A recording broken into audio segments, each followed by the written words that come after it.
Hello everyone, welcome back to my channel. இன்றைக்கி நம்ம என்ன வீடியோ பற்றி பார்க்க போகிறோன்னா, இந்த மழை காலத்தில் மல்லிகைப்பூக்களில் வந்துட்டு இவ்வளோ பூக்கள் வந்துட்டு பூக்குமா அப்படின்றத நம்ம பார்க்க போகிறோம். ஸோ அதுக்கு நம்ம என்னென்ன உரங்கள் பயன்படுத்துகிறோம், அதுக்கு எப்படி நம்ம வந்துட்டு பராமரிப்பு பண்ணுறோம் அப்படின்றதையும் இந்த வீடியோ பதிவில் பார்க்கலாம் வாங்க. நிறைய பேருக்கு வந்துட்டு கண்டிப்பாக ஒரு டவுட் இருக்கும், மழை காலத்துலேயும் மல்லிகைப்பூக்கள் வந்துட்டு பூக்குமா அப்படின்னு. கண்டிப்பாக வந்துட்டு மல்லிகைப்பூக்கள் வந்துட்டு மழைக்காலத்திலும் பூக்கள் கொடுத்துட்டு தாங்க இருக்குது. ஸோ இது எங்கள் வீட்டில் இருக்கிற பூ. இங்கே வந்துட்டு கண்டினியூவாக டெய்லி மழை தான் இருக்குது. முட்டுகள்லாம் பாருங்கள் எப்படி வச்சுட்ருக்காங்கன்னா, இந்த மழை காலத்துலேயும் நிறைய அரும்புகள் வச்சுருக்காங்க. நம்மளோட சேனலில் ஆல்ரெடி நம்ம நிறையா மல்லிகைப்பூ வீடியோகளை பற்றி நம்ம போட்டிருக்கோம். ஸோ இந்த மழை காலத்தில் என்ன ஸ்பெஷலாக நம்ம கொடுக்குறோம் அப்படின்றதையும் நம்ம தெரிஞ்சுக்கலாம். இப்போ இந்த வீடியோ வந்துட்டு உங்களுக்கு ரொம்ப யூஸ்ஃபுல்லானதாக இருக்கும். ஸோ நம்ம வீடியோக்குள்ளே போகிறதுக்கு முன்னாடி நம்மளோட சேனலை சப்ஸ்கிரைப் பண்ணிக்கோங்க, பக்கத்தில் உள்ள பெல் பட்டனை ஆன் பண்ணி வச்சுக்கோங்க. அப்போ தான் நம்ம நெக்ஸ்ட் டைம் போடுற எல்லா வீடியோவும் உங்களோட மொபைலுக்கு வரும். ஸோ நீங்கள் ஒவ்வொரு கிளைகளுமே பார்த்துட்ருக்கீங்க இல்லையா? ஸோ அந்த ஒவ்வொரு கிளைகளையும் எவ்வளோ முட்டுக்கள் வச்சுருக்குன்னு பாருங்கள்.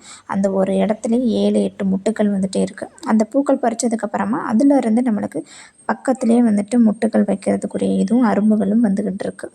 ஸ்பெஷலாகவே மழை காலத்தில் பார்த்திங்கன்னா நம்ம உரங்கள் பயன்படுத்த முடியாது. ஏன்னா நம்ம போடுற உரங்கள் லிக்விடாக இருக்கட்டும், இல்லை இந்த நம்ம பவுட்ரு கண்டிஷனில் இருக்கிற உரங்களாக இருக்கட்டும், ஸோ நம்ம எதை பயன்படுத்தும் போதும் மலைகளில் வந்துட்டு அந்த போய்கிட்டே இருக்கும். ஸோ அந்த டைமில் நேச்சுரலாகவே நம்மளுக்கு கிடைக்கிறது வந்துட்டு அந்த மலையில் தாங்க உங்களுக்கு நல்ல ஒரு சத்துகள் கிடைக்கும். ஸோ அந்த மலை தண்ணிகள் படப்பட நம்மளோட செடிகள் வந்துட்டு எவ்வளோ ஃப்ரெஷ்னஸாகவும் எவ்வளோ க்ரீனிஸாகவும் வந்துட்டு இருக்குதுன்னு உங்களால் பார்க்க முடியுது இல்லையா? இப்போ வந்துட்டு மேக்ஸிமம் எல்லா இடங்கள்லையுமே மழைகள் பெஞ்சிட்டு தான் இருக்குது. மார்னிங்லேருந்து நைட்டு வரைக்கும் ஃபுல்லும் மழையாக தான் இருக்கும். சில நேரங்களில் மட்டும் வெயில்கள் வந்துட்டு போகும். ஆனாலும் அந்த கண்டினியூ மழை இருக்கிறதுலேயும் கூட இவ்வளோ முட்டுக்கள் வச்சுருக்கு. ஃபஸ்ட்டு நம்மளுக்கு மழை வந்துட்டு ஒரு பெஸ்ட்டு உரம்னு சொல்லலாம். இன்னொன்று பார்த்திங்கன்னா, இந்த மழை காலத்தில் பஞ்சகாவியம் நீங்கள் பயன்படுத்தலாம். ஸோ மழை காலத்தில் நீங்கள் பஞ்சகாவியம் பயன்படுத்தும் போது ஒரு பெஸ்ட்டு ரிசல்ட் கொடுக்கும் நம்ம செடிகளுக்கு. எவ்வளோக்கு எவ்வளோ நம்ம மழை காலத்தில் பஞ்சகாவியம் பயன்படுத்துகிறோமோ, ஸோ அவ்வளோத்துக்கும் பெஸ்ட்டான ரிசல்ட் இருக்கும். பூக்களும் பார்த்திங்கன்னா உங்களுக்கு நிறைய வந்துக்கிட்டே இருக்கும். இந்த பஞ்சகாவியம் வாரத்துக்கு 2 வாரத்துக்கு ஒரு முறை அல்லது வாரத்துக்கு ஒரு முறை நீங்கள் மழை காலத்தில் லிக்விட் ஃபெர்டிலைசராக நீங்கள் பயன்படுத்திட்டு வாங்க. ஸோ மழை கொஞ்சம் நம்ம நின்றுட்டு லைட்டாக வெயிலெலாம் அடிக்கும் பார்த்திங்களா, அந்த டைமில் கூட நீங்கள் பயன்படுத்தலாம். மழை கண்டினியூவாக பெஞ்சிட்டே இருக்கும்போது பயன்படுத்த வேண்டாம். ஏன்னா நம்ம போட்ட உடனே அது டக்குன்னு அந்த அப்சர்வ் ஆகி அது உடனே அடுத்து மழை தண்ணி படும்போது உடனே அது வேஸ்ட்டாக வெளியேறிடும். இந்த உரங்களை பூக்களுக்கு மட்டும் இல்லை, நம்ம வீட்டில் இந்த மழை காலங்களில் காய்கறி, கத்திரிக்காய், நிறைய காய்கறியெல்லாம் போட்டிருப்போம் இல்லையா? ஸோ நீங்கள் அதுக்குமே தாராளமாக பயன்படுத்தலாம். நிறைய பூக்கள், காய்கள் வைக்கிறதுக்கு உதவி செய்யும். பஞ்சகாவியம் கொடுக்க முடியல அப்படின்னா சீவிட் ஃபெர்டிலைசர் நீங்கள் பயன்படுத்தலாம். சீவிட் அந்த உரங்களை நீங்கள் தாராளமாக பயன்படுத்திட்டு வரலாம்.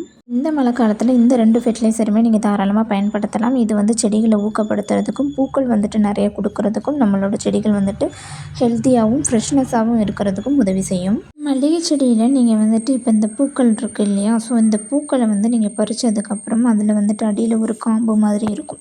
அந்த காம்பையும் சேர்ந்து நீங்கள் அதை கிள்ளி விட்டுருங்க. ஏன் அப்படின்னா இந்த செடிகளுக்கு போகிற சத்துகள் அத்தனையும் அதிலேயே தான் இருக்கும். ஸோ அதை நீங்கள் காம்பை கிள்ளி கொடுத்துட்டீங்க அப்படின்னா அடுத்தடுத்து உங்களுக்கு பக்கத்தில் கிளைகள் வர்றதுக்கான உதவி செய்யும். அதுலேயே நம்ம விட்டுட்டோம் அப்படின்னா அந்த சத்து ஃபுல்லும் அதை உறிஞ்சி எடுத்துக்கிறோம். அது மாத்திரம் இல்லாமல் இப்போ இந்த முட்டுகள் இருக்குது இல்லையா? ஸோ இந்த முட்டுகளுக்கு கீழே 2 இலைகளை விட்டுட்டு நீங்கள் அதை மொத்தமாகவே கட் பண்ணி விட்டுறணும். பூக்கள் இல்லை அப்படின்னா, பூக்கள் இருந்தது அப்படின்னா நீங்கள் அந்த காம்போடு மட்டும் கிள்ளி எடுத்துக்கோங்க. இப்படி நம்ம கட் பண்ணி கொடுக்க தான் அடுத்தடுத்து க்ரோத் உங்களுக்கு வரும். அடுத்தடுத்து முட்டுக்கள் வைக்கக்கும் உங்களுக்கு வேகமாகவே ஹெல்ப் பண்ணும். இல்லை அப்படின்னா அந்த இடமே மொத்தமாக காஞ்சி அந்த இடத்துல பூக்களே வராமல் அப்படியே ஸ்டாப் ஆகிடும். ஸோ நிறைய பேருக்கு பூக்கள் வராது அப்படின்னு சொல்லுவாங்க. ஒன்ஸ் இந்த மழை காலத்தில் ப்ரூனிங் பண்ணி விடுங்க.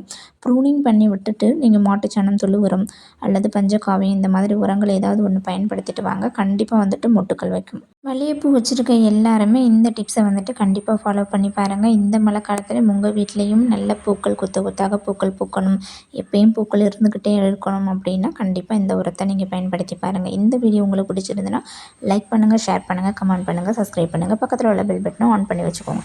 அப்போ தான் நம்ம போடுற எல்லா வீடியோவும் உங்களோட மொபைலுக்கு நோட்டிஃபிகேஷனாக வரும். நெக்ஸ்ட் வீடியோவில் பார்ப்போம். Happy gardening.